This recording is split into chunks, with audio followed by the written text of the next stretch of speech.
السلام عليكم ورحمة الله وبركاته. أنا أستاذ هون في الثانوية العين الصفراء، تابعة لبلدية تابعة لمقاطعة شنقيطي. هون لبلدية العين الصفراء اللي فيها تقريبا من السنوات.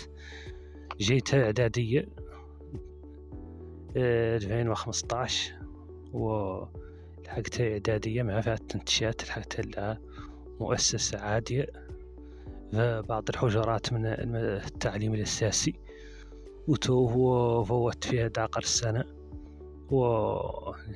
وتم بفضل الله إنشاء هذه الثانوية. دشت 2016 وتم استمرار الدراسة فيها من 2017، وكانت حكما طاقمها مكتمل وفيها مخبر والساتين العلميين قاعد بالخصوص مكتملين فيها. اللي له السنة والله ذاك خليق قاعد للعموم، وريتان خليق ناقص في المواد العلمية، وهي اللي حضرت ذاك الناقص. وتو من ناحية البناية الحجرات ما شاء الله ما لاحظت فيهم نقص، حجرات جيدة فتبارك الله. ولا عندها قبال ما هنا عندها اللي له السنة فيها نقص في الطاقم، ولا معكوفة لها لا يسوى من طريقة سواء إضافية مع الأساتذة. التعليم الأساسي اللي في زرها مولي منه قاعد يسوى كيه الفرنسية وكيه المواد العربية، والمواد العلمية قاعد طاقمهم شبه مكتمل. بالنسبة لمستويات التلاميذ ما خاسر عليها شيء، من ناحية تعلنهم ما هم جابرين عوامل ترى قبال حتى تلهيهم عن الدراسة. قطعوا عدل فيها باك 3 مرات. بالنسبة للمرة الأولى كانت نسبة النجاح عادية 1 عندي عنها في الدورة التكميلية، والسنة الأخرى نجحوا 9 من أصل 18 باك لا شعبة العلوم الطبيعية، والسنة الأخرى عندهم نجحوا 3. وتوه بالنسبة للسنة الماضية هي 3 في الدورة التكميلية، الدورة الأولى ما كان فيها أحد. وبالنسبة لبريفة حكما النجاح من كل سنة تعدل هون فيها نسبة النجاح للسنوات التالية كلهم حكما تلحق داقر 100%، مرة 98%. ما شاء الله مستويات التلاميذ فيها خاصة في المواد العلمية اللي هذا رالي، وهذا اللي يعادلون الأولمبيات اللي يعادلوا من أن هي بلدية تعيا ما تحضر فيهم، وبعدهم واللي الجغرافية منعها ظالمتها الجغرافيا. طالبين تحسين التكوينات تم تعدل المواد العلمية، خاصة باللي المواد العلمية تتقدم يوميا. هو اكتمال الطاقم واللي له السنة لا ملاحظ فيه عاد لا يعود فيه ناقص إلى ما وجدد فيه الاكتتاب. نرى الكثافة التلاميذ ما شاء الله النمو في التلاميذ متقدم، بالتالي لابد يزداد الطاقم. وشكرا.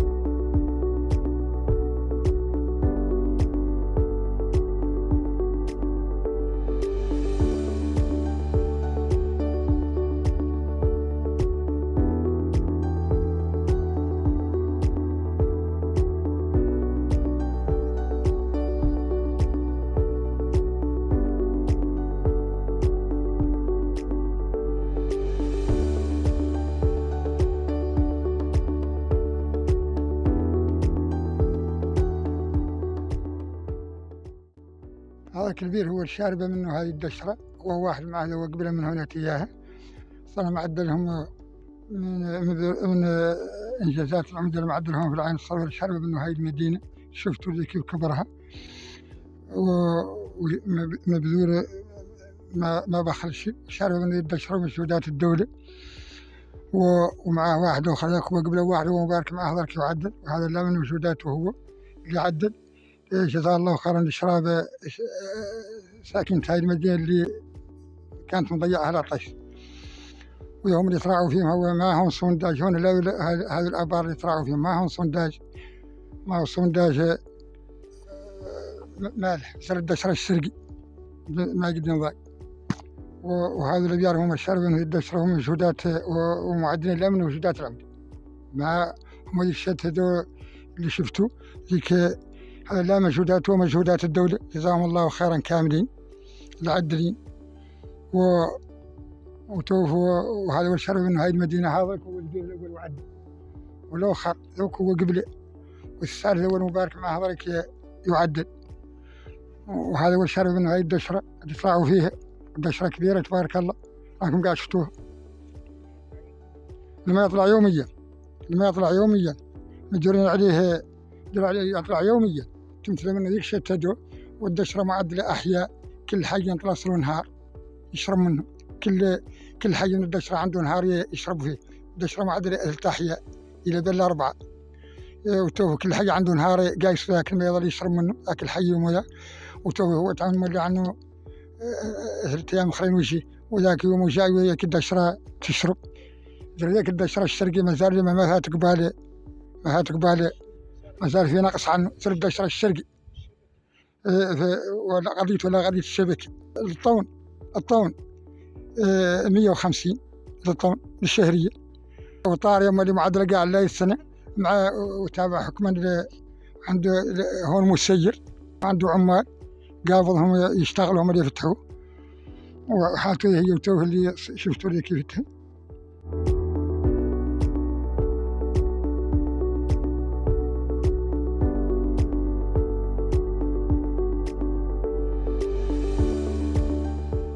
الدشرة تعاني عندها شيء، تعاني هو بالأخص بعد قضية الرمال. هون تعاني منها المدينة حتى.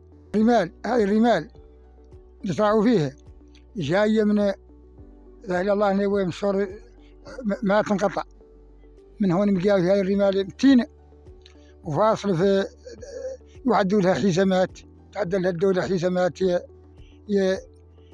يثبتوا عن هاي الرمال عن الدشرة، ويثبتوهم عن نخيلها، وثبتوا لها. هاي الابيار شفتوا قبيل كلها فاتوا ورقب كذا. الله يورين تقدر الزرع وعقب ما وريت لي يرقب عنها راقب بي والله يتقدر لي الزرع.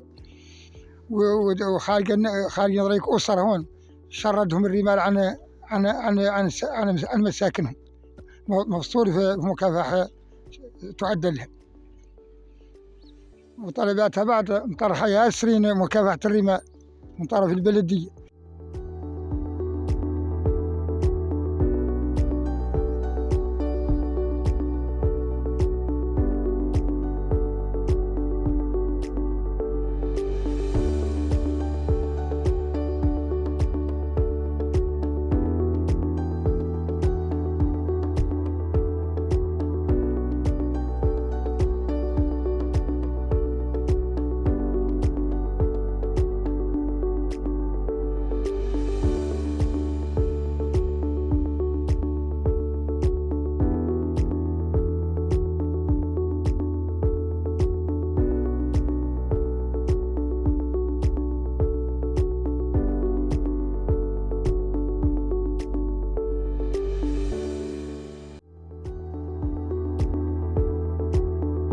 هذا المسجد له عود معدل هون داخل 30 عام والله هذا ضرب. وهذا المفزر معدل 4 عمال. ايوه ذاك ضربك مازال متعطل به اسباب لانه ما يقدر يدار شيء، ما يقدر يستعمل، يكون يجبر شيء لا يستعمل بهذا زي ما حضره والله رواية ندار فيه تعود تقدم بها الناس شهور ذاك الاخر.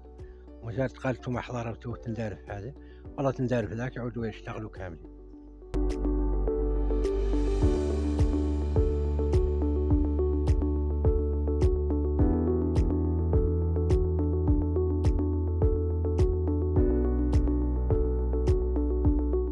الخل يعاني شوف من الرمال، شوف ذوك ويراعى فيهم، ويعاني من وضروك لا يعود يعاني من تاكة اللي معرمة، ويعاني من ياسر ما باقي شيء، ما تبارك الله ما يعاني من جابر بعد ضر كلمة غير يعاني من المشاكل الأخرى كاملة. بسم الله الرحمن الرحيم. متكلم محفوظ الله أحمد سعيد، أستاذ هون في الثانوية مدير دروس. أنا نتكلم بصفتي واحد من المواطنين العين الصفراء. إحنا هنا في واد العين الصفراء اللي هو واد ما شاء الله زين، وخاصة لا تلال عناية ذيك إياها كبيرة للنخل. في السنوات الماضية شهد تدهور متين من ناحية العناية بالنخل ومن ناحية معالجة آفات النخيل اللي كان يعاني منها، بالإضافة طبعا لموجات الجفاف المتلاحقة اللي ضربت البلدية بصفة عامة وأدرى القاع بصفة مثلا أدرى بشكل عام. من ضمن المشاكل اللي تعاني منها العين الصفراء هون اللي قالوا مشكلة المياه. أولا على أن العين الصفراء ما فيها شبكة مياه حديثة، فيها شبكة ليست بمعنى الشبكة الحديثة، على أن البلدية اللي هي عاصمة بلدية مزودة وتشرب من آبار تقليدية بحتة، وتستخدم الطاقة الشمسية فتطلع الماء. وبالتالي معظم الأحياء عاصمة البلدية معظم أحياها تجبر الماء مثلا حصة من الماء لا من كل في معدل تقريبا 3 ساعات و4 ساعات من كل 4 أيام، وفي بعض الأحياء قاع يفوت 8 أيام أجبر، وهذه إشكالية متينة. النقطة الثانية قضية التغطية، مثلا التغطية الصحية مولي في البلدية هون ضعيفة، هون انفيرمية مثلا، مع أن البنية التحتية عاد ما شاء الله لا بأس عليها، التعاون الإسباني عاد هون طب ما شاء الله زين، وفيه جميع المستلزمات الطبية، غير ينقصهم مازال اللي قال له الكادر الصحي يتوفر هون كادر صحي يعود على مستوى المتطلبات اللي هون فيها. المشكل الثالث قضية أيضا الاتصال هون في البلدية، هون شبكة اتصال واحدة اللي قال له ماتل، وحقيقة وحكما اتصال رديء إن صح التعبير، يعود يعني نوصفه بوصف الحال، يعود اتصال رديء مع تغطية إنترنت شبه معدوم في البلدية. المشكلة الرابع اللي قال له الكهرباء، على تازر حسب اللي سمعنا أنها عندها مشروع هون الكهرباء المدينة، طبعا تقدم وعدت له شبه تحتي وعدت مراحل غير مولي هناك بطء شديد في استكمال المراحل الأخرى. أيضا قال له المشاكل دعم التعاونيات. المشكل الأساس اللي تعاني من عاصمة البلدية قال له تحف الرمال، لأنه مهدد وجودها ومهدد بقائها، وهذا قاعد لا تلاحظوه، لا تعود لاحظتوه في مجيتكم البلدية والطريق كاملة مهدم واللي زاد هي مزحف الرمال، وعاصمة بلدية قاعد اللي واقع لهم التهديد شيء يهدد بقائها قاعد. الحل الوحيد يكون فعلا أنه يعدل له حزام أخضر، حزام يعود ذا جدوى، يعود متابعة، ويعود يكواه برنامج يعود متواصل. شكرا. السلام عليكم ورحمة الله. ذاك اللي يتكلم واحدة من أهل العين الصفراء ينقال لها تسلم من سيدي والحادي والأعمر والعلي. مرحبا بكم وسهلا ومرحبا بكم، مرحبا بالعين الصفراء، وشاكرتها وشاكرة عمدتنا يدوم ولي العالم، وتعاونياتنا زينة لا عندهم مشكلة، نبقى زيادة تعاونيتنا اللي احنا فيها بارك، نبقى زيادتها، وما شاء الله ما خالق مع الخير تبارك الله، ومرحبا وسهلا.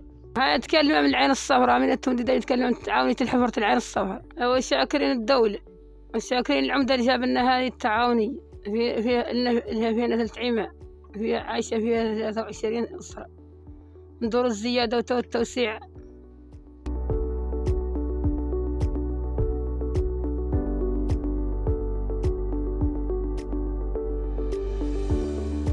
الرحمن الرحيم.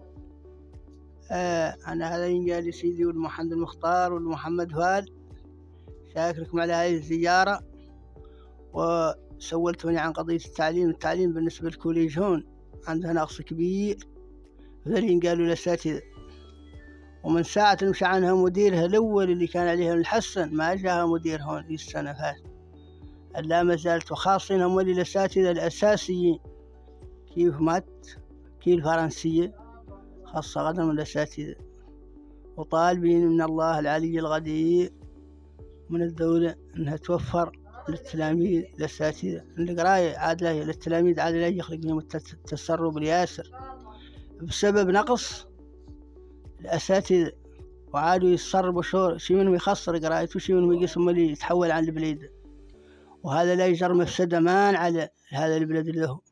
هذا البلد بعيد من الدشور، دشرة بعيد بينها فصل بعيد من مع الدشور، ومنين يتسربوا عنها تركتها ندور على كل حال التعليم فيه يخسر.